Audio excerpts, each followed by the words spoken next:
Thank you, Spart, for your time for this interview. Really appreciate it. Why don't you start with telling us which realm are you from and when did you start the game and a little bit about yourself? Sure. I'm the R5 in realm 159. My alliance there is the Sinners.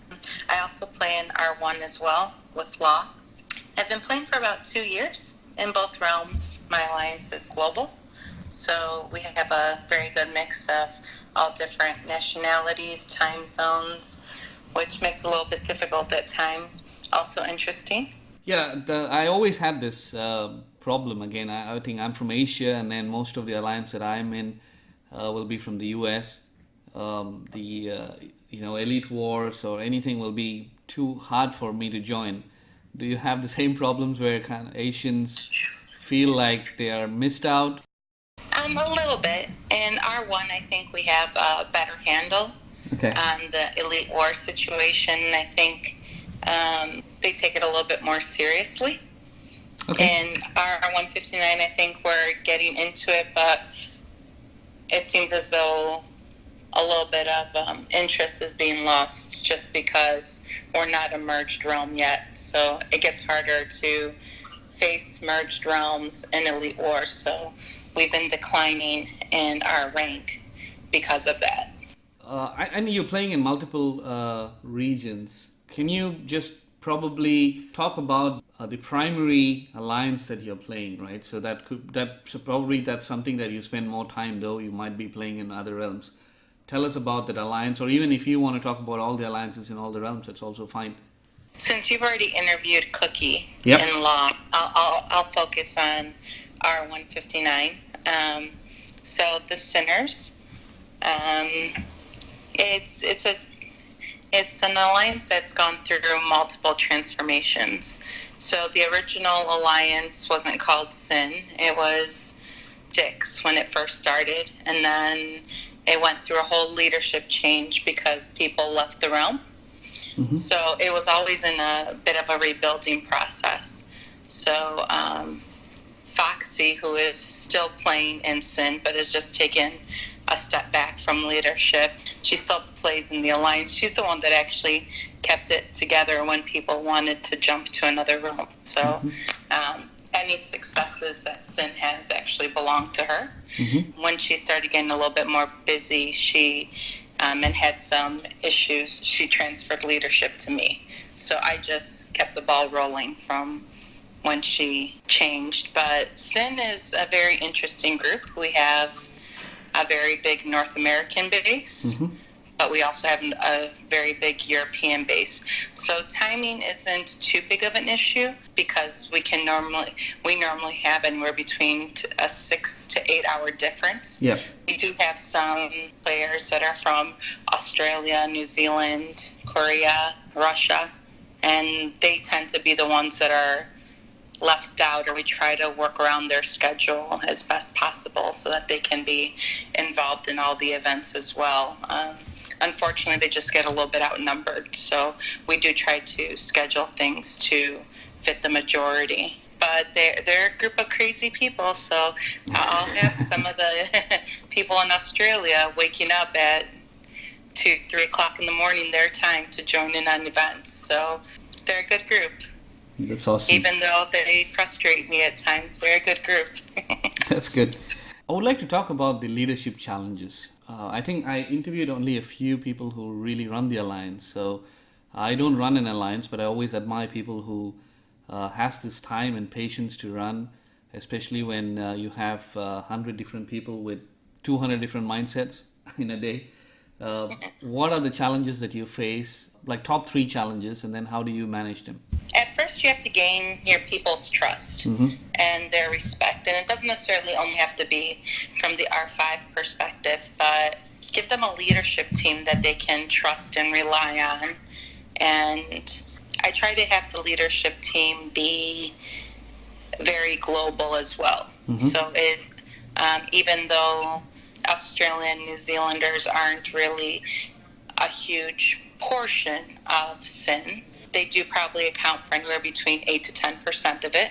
So I do have a leader that is from New Zealand, so that he's on at the same time as they would normally be on. So I do have a core group of leaders who, most of them have actually played in another realm as well. So they are very experienced in the game, or have come from other games as well. They're also from alliances that have merged into Sin.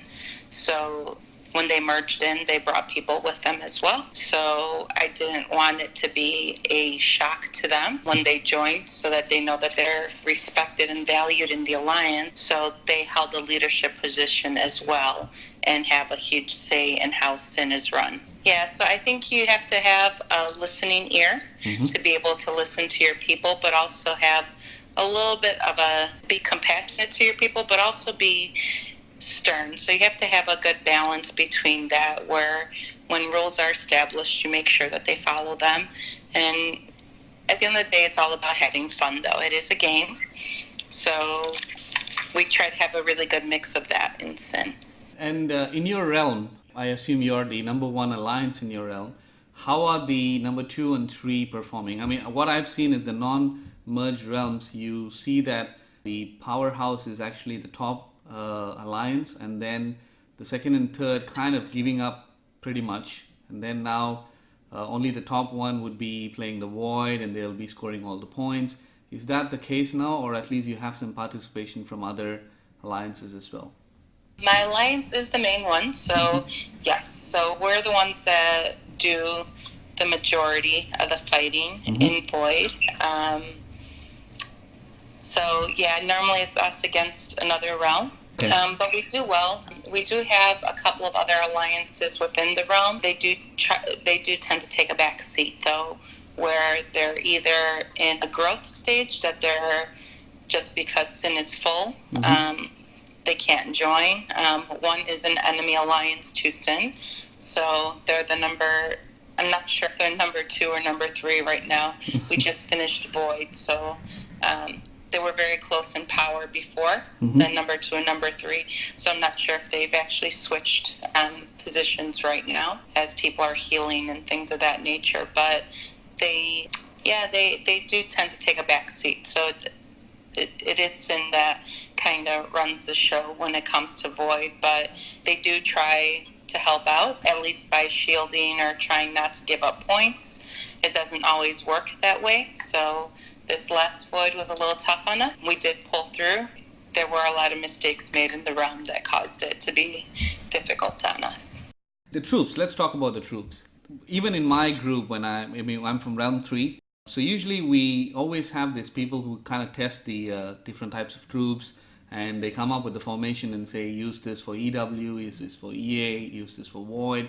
Do you have any of those in your team which your team members have figured out and you guys are using it? What's your favorite formation, favorite type of troop? Let's talk about that. So we have a very good mix in Sin of gear. So we have, most of our alliance is more mage focused, but we do have a really good portion that's is strong in arch. So we have a good mix of that. Infantry is always key. So we do have our attack formation, which is set with a certain percentage of infantry that we use based on our targets. But normally we put a limit, we put a minimum of 10% infantry in all of our marches when we're attacking. And we make sure that odd and even troops are always represented, and every troop type is represented in our attacks when we attack as a group. SOS is pretty much up to the individual. We're always testing SOS formations and things of that nature. So as long as during Void, as long as they're making more points than they're giving up, I don't question it. Let them have fun with it. We do try to do some tests outside of Void, and during kill events or even against our alts, we'll do some testing here and there on that.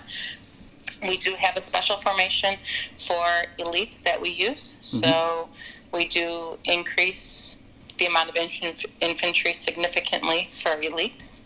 So it's probably, we try to have at least 100K infantry in our marches when we're doing elites. as we need to have that back line stay alive as long as possible and doing the damage that it needs to do. Angels are becoming more and more important. So as castles are getting to that C35 level or C32 or above and are training T10s, so we encourage T10 and T11 angels to be trained at all times whenever possible. So we will have individuals in the alliance that are constantly suiciding troops daily just to get the guardian force to be able to train their angels.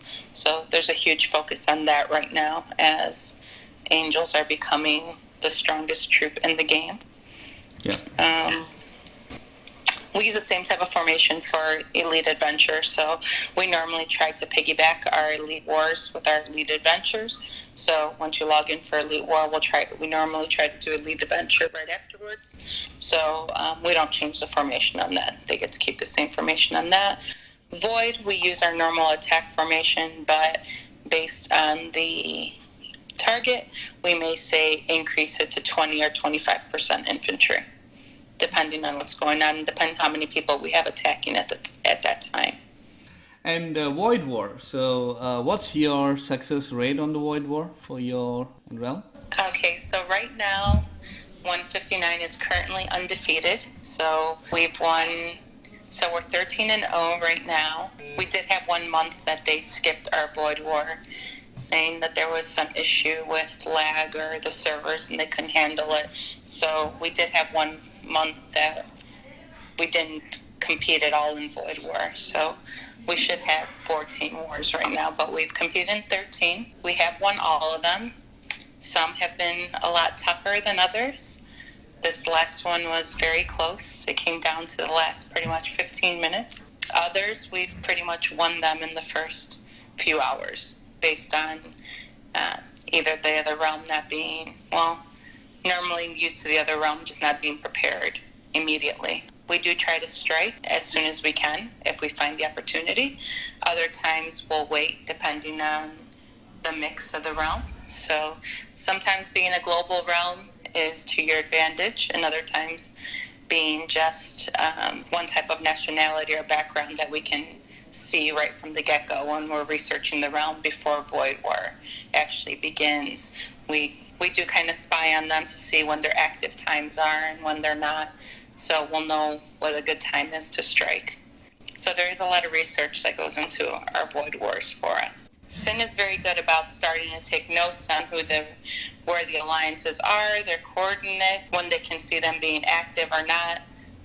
Sometimes realms, sometimes alliances, which I don't do for Sin, but sometimes a lot of the alliances will post times as to when they do ruins and elite wars, elite adventures, things of that nature. So we go by that. It's their most active time, so let's not try attacking them then, especially if we don't have a big group. They could be trying to trick us, but normally it comes out to our favor that that's normally their most active time. We do have rules within the alliance, Void War, and how to prep for it.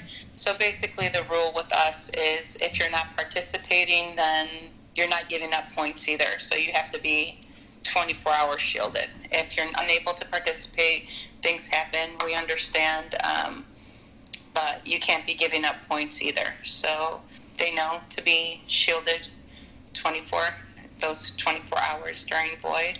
We have a good group of killers that are crazy in my alliance that are down for anything. I think that's one of the main reasons for our successes. Even though at times we've fallen way behind on points, they don't give up. So I sometimes have given up and said, forget about it, I'm out, I'm done. I'm not wasting any more troops. They'll pull me back in and they'll say, no, we can win this one. Let's go for it. So it's not always the R5 that takes control and leads things. I have my R3s and my R4s, even R1s and R2s that sometimes are the cheerleaders for us that get the ball rolling again, even though we get a bad attack or two and lose hope or get frustrated. We do have some alt alliances of ours that we're just growing our alts in there, whether we're planning on bringing new people into the realm, so getting those up to at least a C30 to bring new people in, or they're just our alts so that during Void we can jump around and into other alliances and help out. So all of our mains are in Sin, but every once in a while, if another alliance is under attack, we'll switch to our alt castles, and if they can help out, we'll join the other alliances and defend or fight with them with our alts if we can. Even though we are enemies at times, the realm tends to come together, Void War. So they tend to work as a group, sometimes better than others. This last one, not so well. There were some huge castles that were zeroed this time that put us at a big disadvantage, but yeah, we pulled it off in the end. So undefeated record stands for now. We know that there'll be probably a point in time where that goes away, but we're enjoying it right now, being 13-0. To ask the tips on Void War, I think from the conversation you did mention a few. So to summarize, number one, do your homework so you have the view of that other realm 2 days prior to the war, so you can do all the homework in terms of when they are active, what kind of group they are, where the hives are, and you shield if you're not playing, so don't give up points, and start as early as possible and get the points so that you have the advantage. Is there anything else that you think is the key for the Void to win? Probably another one is don't leave yourself open to attack while you're attacking. So hide your troops somehow. So sometimes we bring extra castles with us that are just shielded. They're not participating, but they'll port into the other realm with us just so that we can hide troops in them. So we know that, so they act kind of like alliance forts for us. There's other ways to hide troops as well, but we try to make sure that even if we get attacked or we get sped on while we're attacking, that we're not giving up points, that they're just pretty much hitting golems and not getting anything out of it. So we pretty much just keep an attack march at home, and we're shielded up until we attack. And then when we attack, right after we attack, we'll shield again. So 2-hour shields go quick in our alliance shop during Void. We'll fill that up a few times. But yeah, we tend to shield it immediately after just to make sure. Even though we do have a really good success rate in Void, we don't have a huge amount of people participating at the same time. So it is hard for us to defend if we do get attacked. So that's why we try to make sure that if we were attacked, we wouldn't be giving up anything, so there's nothing there to really defend. Or normally with a group about 25. Okay. Sometimes more, sometimes less. I'd love to get more participation, but that probably won't happen until merge. Yeah, so we're patiently waiting for merge. And Elite Wars, I think it's getting a bit old in my opinion. Yeah, it's like in the beginning it was good, and now probably there's nothing new that's been added except for that now they have this chat that you got to spend like 10 gems to speak to your enemy, which sucks. What's your tips on Elite Wars? Given that now everybody knows what needs to be done, it's like routine now. Go take number 8 and then defend it. Is there anything new that can be done on EW? So yeah, the same maps are being used constantly. So you get used to how to work a map, depending on how many people you have playing. Right, the key is always to try to track them or to overpower them depending on how many people you have playing in them. So I enjoy Elite Wars, but yeah, I agree that things are getting a little mundane with them as things really aren't changing much in the Elite War itself. So sometimes as soon as you log in, you're like, oh, this map, we have to take number 7. Just speed to number 7. Or you have to take number 8. Or, block them over on the sides and let's go up the middle or whatever. So sometimes depending on your opponent, there's a lot more strategy to it. There's that unknown as to how your opponent's going to react. Yeah, I agree. They could possibly come out with more maps or something different with Elite Wars. Advice to the new players. Any new players into the new realm? New players, I guess, would be kill as many monsters as possible. Focus on your gear and on your research. Too many people start off the game focused too much on, I just need to get that next castle level, to get that next troop level, and they get to C30 and their research is terrible. They're still in 10, 15 gear, which doesn't help them out at all. So I think new players should focus more on that. Even if you're an older player, you should be focusing on your gear to be at least at a purple, depending on what level you're at. But constantly gambling on your gear to try to get your blue to purple, your purple to gold at some point in time. Those are huge. So your research, your gear, your main's fighting, so don't focus on gathering and resource type gear and things of that nature. Gathering, I always tell my people that your main is for fighting. You have farms to gather with. So make sure that your war tech is up to date, that your gear is attack focused. You can always have monster and gathering gear, but your main gear you should have focused on attack, so that when we go to war, we're prepared. New players, farms. So get farms. Make sure that you are gathering on your farms and using them to gather your resources. I used to sit there and watch people during gather events as to when to attack them, because I would see that they have 4 or 5 marches out, and as soon as I'd see them come back and they weren't shielded, it was time to strike. So don't leave yourself open for that. They need to learn how to strategize and not leave themselves open for that attack. It's not always about what size your castle is and what size, how strong your troops are or what level troops you are. It's outsmarting, outwitting your opponent, and not leaving yourself open to attack.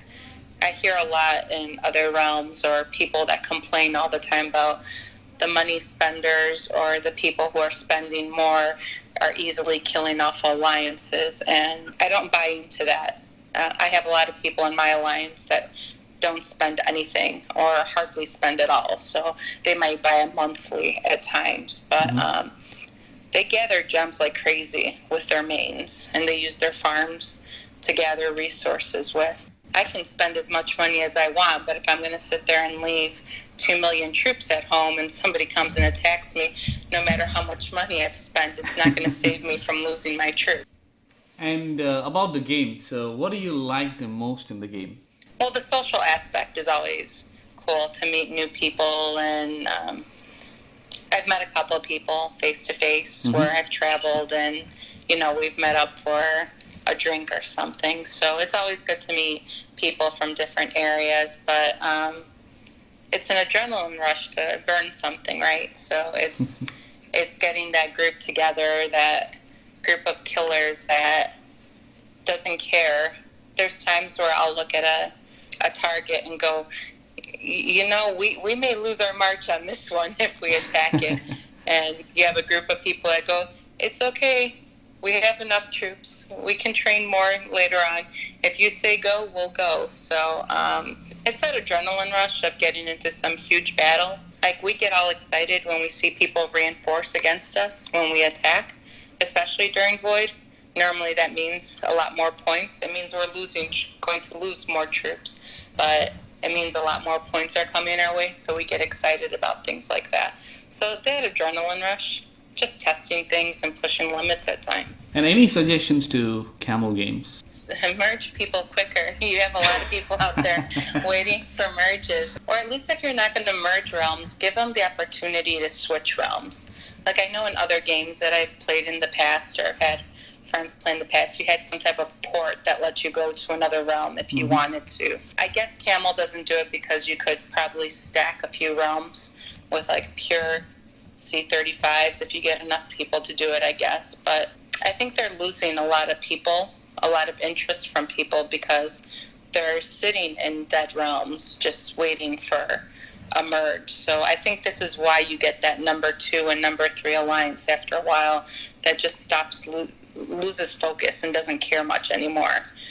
They're just getting bored, just waiting around for a merge. I mean, 159 isn't the oldest realm that's waiting for a merge, but have one main alliance. So Sin is about 1.2 billion in power, but the other two are under 500 mil each. So we don't really have much support in the realm besides Sin. So there's a big weight on our shoulders. So we appreciate Emerge. We do write to Camel a lot and get the same response back on it. But Merge would probably be a good one. Servers, the amount of lag during Void is ridiculous at times. So we had a few members get caught actually during Void just due to lag issues. Mm-hmm. So sometimes the switch from that. And also, since I play in Realm 1, the new Realm Invasion is there, which would probably be appreciated in World 2 as well, because they took away our Realm Invasion, but they haven't given us another event to fulfill that void that left. So we're just kind of waiting in 159 for another event to occur, because right now we pretty much just have Void and Elites that we play, and Savage when that happens. But beyond that, I think they need to add more events, especially to the realms that are just one alliance or are in that state that they're just waiting for a merge to give them something more to play, because we don't have Crown War anymore. Crown is pretty much, well, not pretty much, it's guaranteed to sin every time. No one fights us for it. So we don't even have those types of wars anymore. So yeah, more events to keep it going.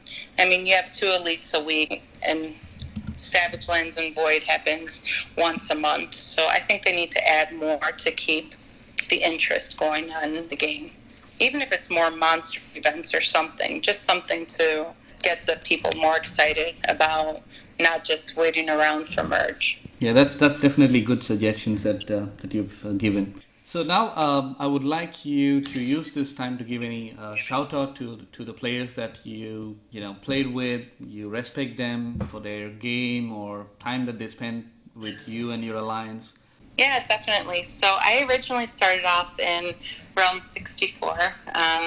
OCD destroyed us, so we left. But a huge shout out to Fred and Osito that I guess cultivated my love for the game. If it wasn't for them, I probably would have quit right after the whole OCD thing. But they were the ones that said, let's go to another realm and start playing. So that's when we moved to Realm 159. So a huge shout out to them. They also started off in Realm 8, so they knew Law from there and got me involved in Law as well. So a huge shout out to a couple of people in Law that... a few people in Law that have always helped me out. Cookie, Coco, Cap, and Proper always have been there to give me advice and help me out. Frodo as well. Whenever I had questions or whenever I wanted to give up on 159, a couple of them even joined in on castles and 159 to help me out. Always appreciated the knowledge from them and experience that helped me out a lot.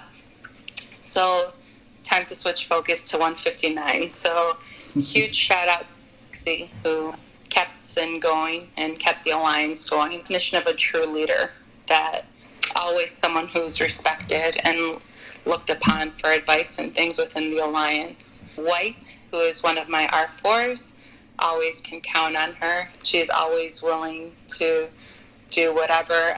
Probably one of the nicest people I know, but also one of the sternest. So when it's time to get real, she has no problem putting you in your place. So total respect there for White. I have Siggy, who is another one of my R4s that always down for whatever. He's a crazy guy from the UK, but always willing to fight, has a huge fighting spirit, but also compassionate for everyone within the alliance. So he's always willing to help out and lend a hand anywhere they would need. Bolo, another one of my R4s, was one of my biggest enemies in 159 when we first started. So me and him would get into it all the time. But now he's one of my R4s, so things change within the course of the realm. But yeah, huge fighter there, always down to fight. Gotta love that fighting spirit within him. A few other of my R4s. We've got Sweezy, Hammy. I know I'm missing people here. Jeffrey, my crazy German guy. Brian, who's the Kiwi that helps out there as well. So huge shout out to my R4s because they're always to do whatever it takes and always back me up or call me out whenever they think I'm making a wrong decision. So we have a really good leadership unit there that we always discuss things and pretty open forum there. So yeah, Sin wouldn't be what it is without my leaders. TYS, who is one of crazy guy from the Netherlands, always depended on to fight. We have a really good group of people within Sin. I'd love to give a shout out to all of them, but it's giving a shout out to 100 people. Yeah, you almost did. You almost did. Probably you missed 4 people out of that 100. So good. Yeah, it's the players that keeps the alliance going. As you said, the social aspect is what drives this kind of game. Whatever you introduce, if you don't have a right set of people playing together, any good game would fail. So it's the people who would drive this forward. So I think you got the best bunch of people who are playing this for you and for the team. And they also respect each other. So that's a great combination of people and thoughts moving this game forward. So we are almost to the end of this interview. I would like to check with you if you have any final thoughts before we wrap this up. Final thoughts. I guess it would be that don't only look within your own alliance and within your own realm. Mm-hmm. So while you're playing the game, research things, go on blogs, get added to different rooms online and different other media, WhatsApp and things like that, and speak to other people from other realms and throw ideas around. You get to learn a lot from that. So don't only live within your own realm, your own alliance. Always look at ways that other alliances are doing things to better your alliance. Watch Elite War videos, even though you may not be one of the top 20 alliances, just seeing how they maneuver and tactics that they use. Always be a student of the game, I guess, would be my suggestion, my advice to people. That's a great advice. So thank you very much for your time. It's really, I think I'm honored to interview you with all the questions that I asked. You came up with the best answers possible and one of the best interviews, I would say. And thank you. Once again, thanks a lot for your time. Thank you. Have a good day. Oh, thank you. You too.